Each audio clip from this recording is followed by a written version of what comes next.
What if I told you that having regular sensory breaks could support your child's everyday life? Let's dive in and explore how these breaks can make a big difference. Here are the tools you'll need to get started. Welcome back to my channel. My name is Mitchell Mrs. M. I am a qualified special educational needs teaching assistant, and I do love to make sure that children thrive through their learning academically, their social and emotional needs, followed by I love to encourage independence. So in my job role, I like to make sure that children prioritize by making sure that they look after their mental mind, make sure that they are getting sensory breaks. So I will incorporate the sensory breaks throughout the day to help them regain their focus, to become more positive throughout their day. And it also encourages a great, safer environment, followed by calm and less stress and anxiety.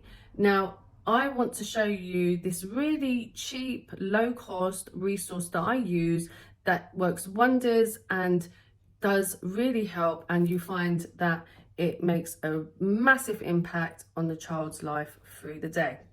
So all you will need is a whiteboard pen, you will need some scenarios, you will also need an eraser, and you will need some sensory toys. Now, it depends on what setting you're in. If you're in a school setting, you would have a resource box, or you would have a sensory room and it would be equipped. In your setting, you would probably need to get your child to pick out some stuff that they want to use throughout the day, and then you would separate it, because you're going to have lots of different breaks through the day so that they can choose which one they want to choose. Don't let them have all of it. Okay, so then you would write on your whiteboard and it would look like this. So you would put lines followed by numbers, followed by words, and then you would draw the pictures, and you would also have the amount of time that you will be doing that sensory break with the child for.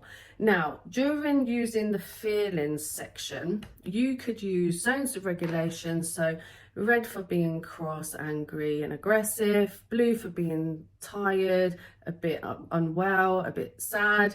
You could use the yellow for excited, overwhelmed, a bit wobbly, and then you could use the green for happy, focused and on task. Now, we always want to make sure that we have the children in the green zone throughout the whole of our day.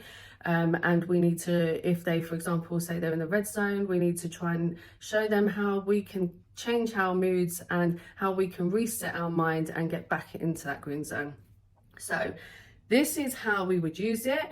So we would say to the child, we are going to move for our sensory break this morning. So it's important that you don't stay in the same setting. You move the child to a different location, whether it be in their bedroom, the front room, the kitchen, wherever they like going. In the school as well, a sensory room, the back of the classroom. We have an under the desk hidden area as well, where the children like to hide away. So anyway, and then we would say, today we are going to talk about our feelings first. Next, we will be having questions and scenarios, followed by, after that, we would have play, then we would do calm break. So for the feelings, again, I just said you can use the zones of regulations. I usually like to use resources that children can hold, touch and play with. That helps them to focus, stay energized, make sure that they're sitting still while we're still doing the activity. So for example, I have these soft foam balls. I have them in the zones of regulation colors in red, blue, yellow and green. And the children actually really like those, but you can use many different things. You can use different toys for that. So that would be that. Once you finish that, you would say, now we have finished feelings, we are going to cross out feelings, and then we're going to go to questions. So questions you would pull out of your jar, which is here, and you would say, you would bear in mind, if the child can read, please let them read, and then you can take turns to read one as well. And then also make sure that you share your information on how your day went as well, and what questions you're being asked as well. So you're interacting with the kids and you're taking part in the same task as well, because they learn from you, you learn from them. So it says, you're excited, how do you tell someone? And then they would explain, when's the best time to tell someone when they're excited? Is it when you're in your learning and you're doing English, or when you're doing your tidying up in your bedroom, or like there's a time and place of when you're actually going to share that information. I don't want to go on too long about that because there's lots of questions in there, but you can also really use some fun ones like, what would you do if a lion was coming, you know, and the kids love it, so do that. And then for play, you're going to do playtime. So you're going to have your resources. I'm going to show you a couple of resources that I do use. We have soft toys. We have toys we put together, like building. We have fidget stuff that moves around. You can unclip and put together. We have little dolls. And we also have like animals, creatures, and yeah, and stuff like that. So that's that one. And then for calming, you would say pause and freeze. The children in time will know when to pause and freeze. They will stop what they're doing. I have children that lay on gym balls. I have children that like to get a blanket and lay on a blanket on the floor. They like to lay on we've got like a sofa area. They like to do that, or they would just like to just sit up and just listen. So you would put on calming music of their choice if they chose music before the session. Read a story to them so that they can listen to a story for a couple of minutes. Bear in mind that you are only doing 5 minutes for each one. So because we have 20 minutes, we've got 5, 10, 15, 20 minutes, and then that is finished. So that is how you would do your session.